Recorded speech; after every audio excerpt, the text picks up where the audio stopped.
Students, हमने अपनी last video में अपना प्राइमरी सेक्टर देखा था कि प्राथमिक क्षेत्र क्या होता है।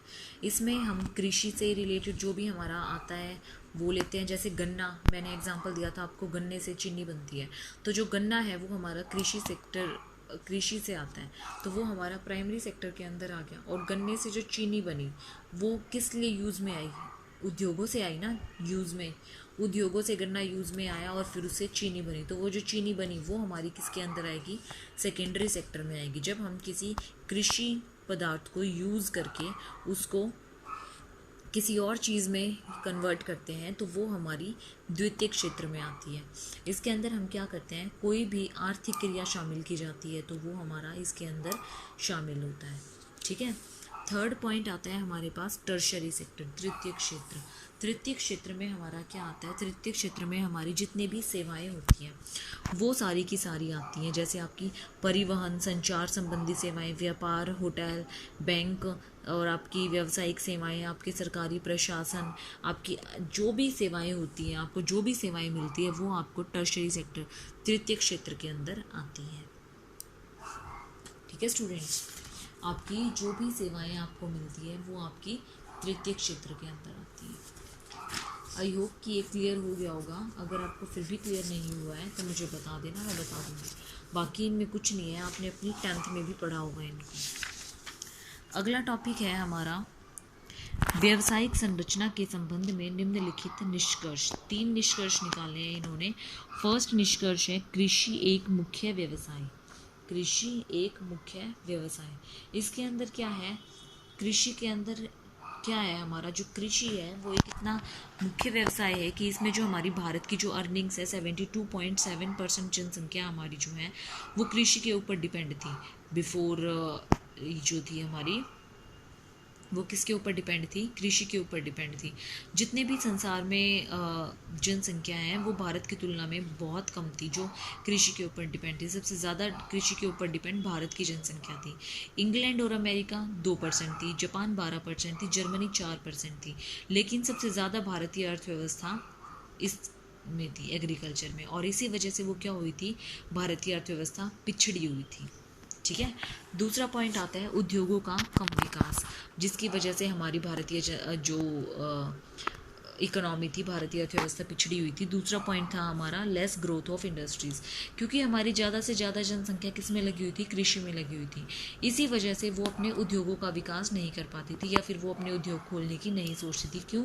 क्योंकि गरीबी बहुत थी। किसी भी उद्योग को खोलने के लिए पैसे की ज़रूरत होती थी और भारतीय जनसंख्या के पास पैसा नहीं होता था। ठीक है। तीसरा पॉइंट है हमारा अनबैलेंस्ड ग्रोथ। अनबैलेंस्ड ग्रोथ में क्या है? इसमें असंतुलित विकास होता था। असंतुलित विकास का मतलब क्या है कि इसमें विकास संतुलित तब होता है जब अर्थव्यवस्था में सभी क्षेत्रों का समान रूप से विकास हो। लेकिन हमारे जो द्वितीय और तृतीय क्षेत्र था उसमें केवल शिशु अवस्था में ही थे वो, मतलब वो अभी ग्रोथ नहीं कर रहे थे। कृषि में ही सब चीज़ें चल रही थी। जो हमारे उद्योग थे और हमारी जो टर्शरी और सेकेंडरी सेक्टर था वो ग्रोथ नहीं कर रहे थे, जिसकी वजह से हमारी जो इकोनॉमी थी वो क्या थी? बैकवर्ड थी। आई स्टूडेंट समझ में? अब अगला टॉपिक जो है वो है हमारा features of Indian economy at the time of independence. स्वतंत्रता के समय भारतीय अर्थव्यवस्था के विशिष्ट लक्षण। क्या क्या लक्षण है इसमें? आपके कितने लक्षण दे रखे हैं? 12 दे रखे हैं। 12 के 12 आपको करने की ज़रूरत नहीं है, आपको 7 या 8 आप कर सकते हैं। जैसे आपका फर्स्ट है एग्रीकल्चर। एग्रीकल्चर में क्या था? आपका जो मुख्य आजीविका का स्रोत था स्वतंत्रता के समय वो क्या था? कृषि था। हमारी जो 73%, 73% जो हमारी पॉपुलेशन थी वो किसके ऊपर डिपेंड थी? हमारी एग्रीकल्चर के ऊपर डिपेंड थी। तो फर्स्ट पॉइंट तो आपका ये हो गया। सेकेंड पॉइंट में आपको क्या करना है? अपर्याप्त कृषि उत्पादन। अपर्याप्त कृषि उत्पादन मतलब जो हम भारतीय अर्थव्यवस्था खेती करती थे, खेती इतनी ज़्यादा कर देते थे कि जनसंख्या उतनी नहीं होती थी, तो जिसकी वजह से हमारे जो प्रोडक्शन था, जो कृषि थी, वो बहुत ज़्यादा मात्रा में होने की वजह से हम क्या करते थे? बाहर उसको भेज देते थे और उसके बदले में क्या मंगा लेते थे? दूसरी चीज़ें मंगा लेते थे। ठीक है। थर्ड पॉइंट है आपका कृषि में कम उत्पादन एवं उत्पादकता।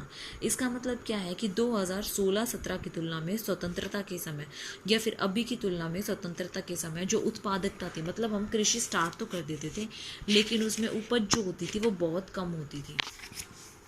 ठीक है स्टूडेंट्स। अगला पॉइंट है आपका लैंड टेन्योर सिस्टम।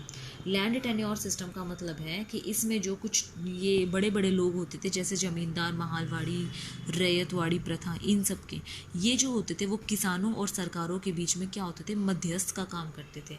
अगर इनकी उत्पादकता होती भी थी तो वो उनसे क्या करते थे, टैक्स वसूल करते थे, लगान जिसे बोलते थे पहले ज़माने में, जिसकी वजह से इनकी अगर उत्पादकता होती भी थी तो भी इनके पास कुछ नहीं बच पाता था।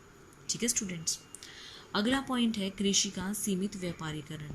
हमारी जो कृषि थी वो इतनी ज़्यादा होने के लिए भी बाद भी उसकी जो बिक्री होती थी वो बहुत कम होती थी। क्यों?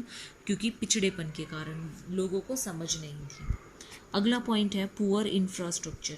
स्वतंत्रता के समय जो इंफ्रास्ट्रक्चर था वो बहुत ही बुरा था, लोगों को कोई भी सुविधाएं प्राप्त नहीं थी, सड़कें वगैरह नहीं थी, कोई स्कूल वगैरह नहीं था, इंफ्रास्ट्रक्चर कुछ भी नहीं था अच्छे से, कोई यातायात नहीं था, कोई बिजली नहीं थी, कन्वेंस सिस्टम नहीं था, कुछ भी नहीं था। तो इंफ्रास्ट्रक्चर जो था भारत का वो बहुत ही ज़्यादा बुरा था।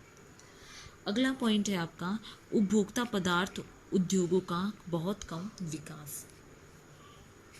इसमें जो विकास होता था वो एक आधी चीज़ों का, छोटी छोटी चीज़ों का ही विकास होता था, और वो भी बहुत रेयर, कुछ ही लोग कर पाते थे इन उद्योगों का काम भी।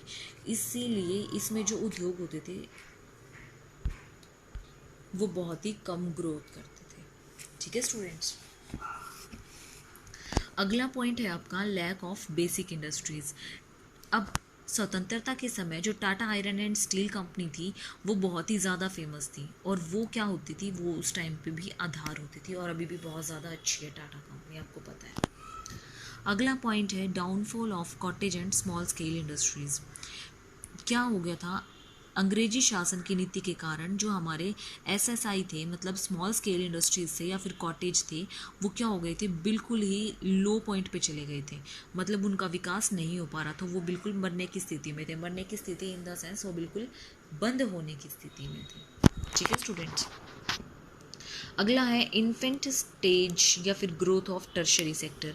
हमारी जो टर्शरी सेक्टर था, जो भी हमारी सर्विसेज हमें प्रोवाइड होती थी, बैंकिंग सर्विस, बिजली वगैरह, वो बिल्कुल शिशु अवस्था में थी।